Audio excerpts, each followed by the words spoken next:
Alright, my friends, full disclosure, I do not want to make this video. And don't get me wrong, politics is a massive passion of mine. Everybody who knows me knows this.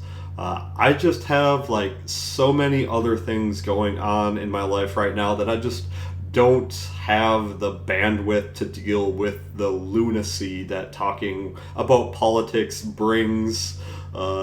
To the extent that I used to. But with all this craziness with the presidential election coming out, I just feel like a weird, sick civic responsibility to kind of just put my drop in the bucket out there to try to combat misinformation and disinformation.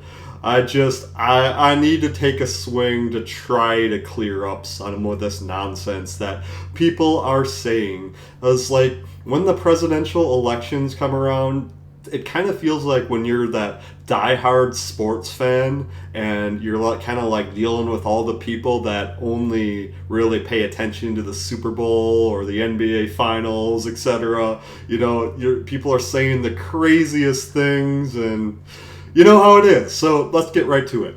Should Joe Biden drop out of the presidential election? Yes. Yes, 1,000 times yes. The guy is a massive liability, not just because he's been complicit in the genocide that's taking place in Gaza right now, but he is clearly declining in front of our eyes.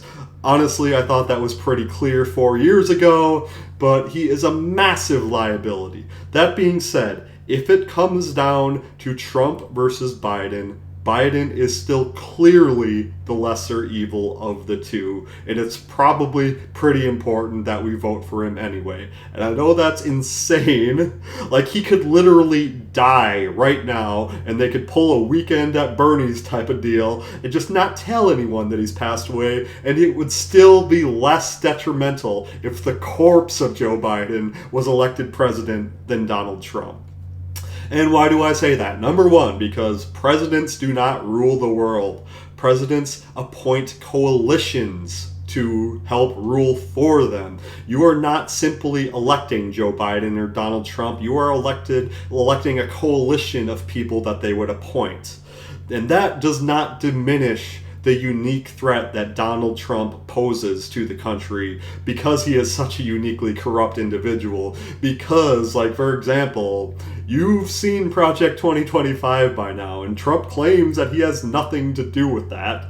But 140 of his previous staff members have worked on Project 25. Plus, they recently put out that Agenda 47 detailing Trump's agenda if he was to win another term for presidency. And there is a hell of a lot of overlap between that and Project 2025. Clearly, they are dead set on accelerating our country's rapid de-evolution into fascism that doesn't need any help.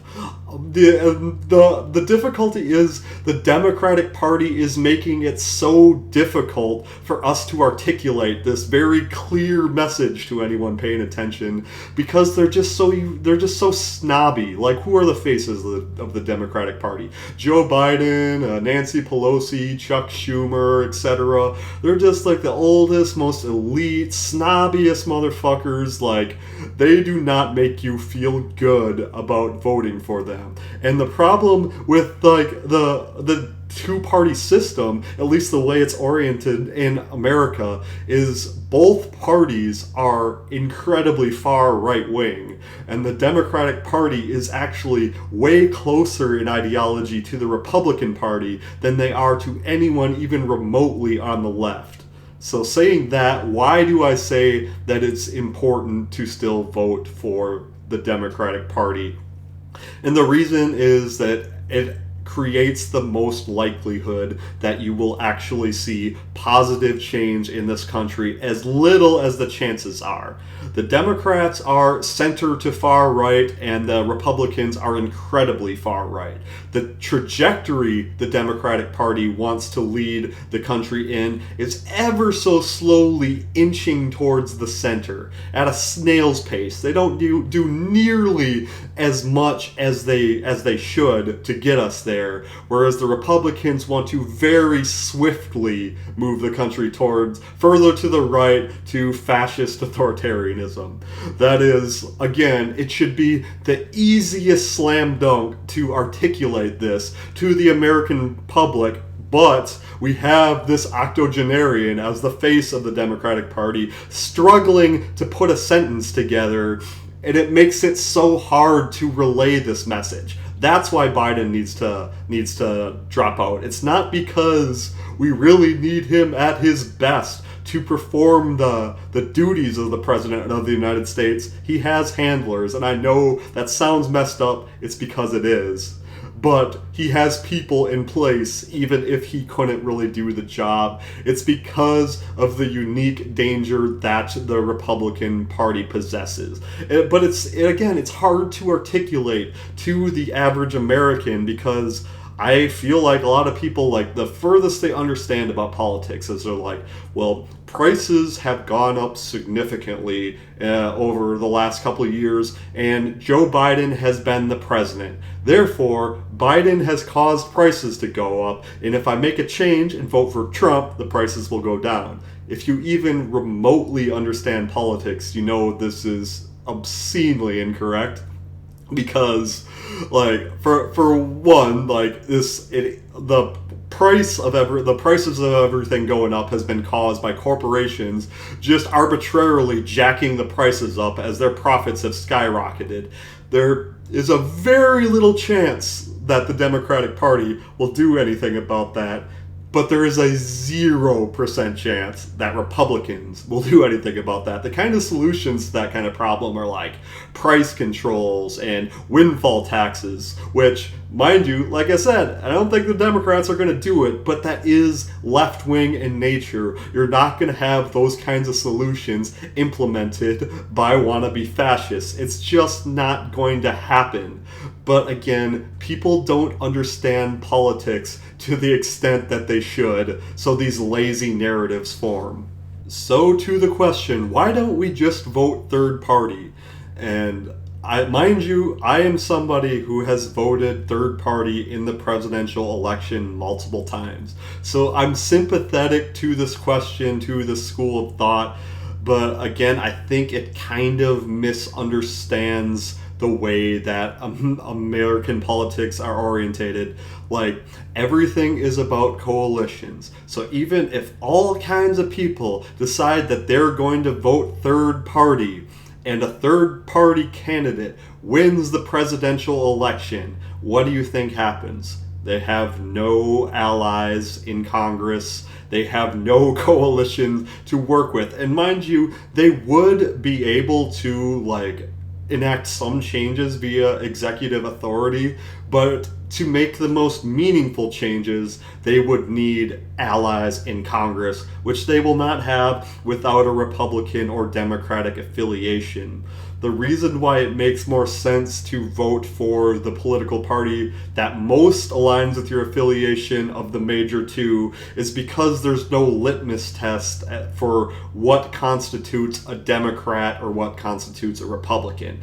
Mind you, the Republicans are more of a monolith ideology-wise. Their differences are really not all that much material. They aren't very material. Whereas the diversity of opinion on the Democratic side is unfortunately very large. And the reason I say unfortunately is there's a lot of people within the Democratic Party that are basically just Democrats in name only, and ideology-wise are more Republican than anything. Like Joe Manchin and Kyrsten Sinema may be the two most famous ones, but they're not the only ones. And even Joe Biden is incredibly conservative himself. You can elect Democrats and then pressure them to do left-wing things, and then maybe they could slightly move a little bit, whereas if you just vote third party, they don't win, then you have no chance of affecting change at all.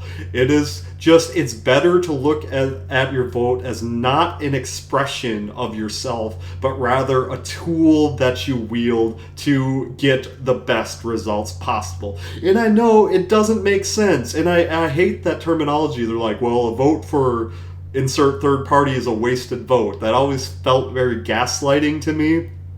Because by that logic, if you vote for the major party candidate that doesn't win, wouldn't that also be a wasted vote? How do you characterize a wasted vote? A wasted vote is for somebody who didn't win. Well, there's only one candidate who wins, so is everyone else wasting their vote? You need to stop using that kind of language. Stop gaslighting third-party voters, because they're like coming from a good place. But again, I think sometimes you have to take the feeling out of politics and just kind of look at your vote as more utility than anything. And right now, like, you see what has happened. Even under a Democratic president, Roe v. Wade was overturned, and you had the Chevron deference doctrine overturned, and I don't even have time to get into how damaging that's going to be, but it basically is severely weakening the regulation state, and to a point where, like,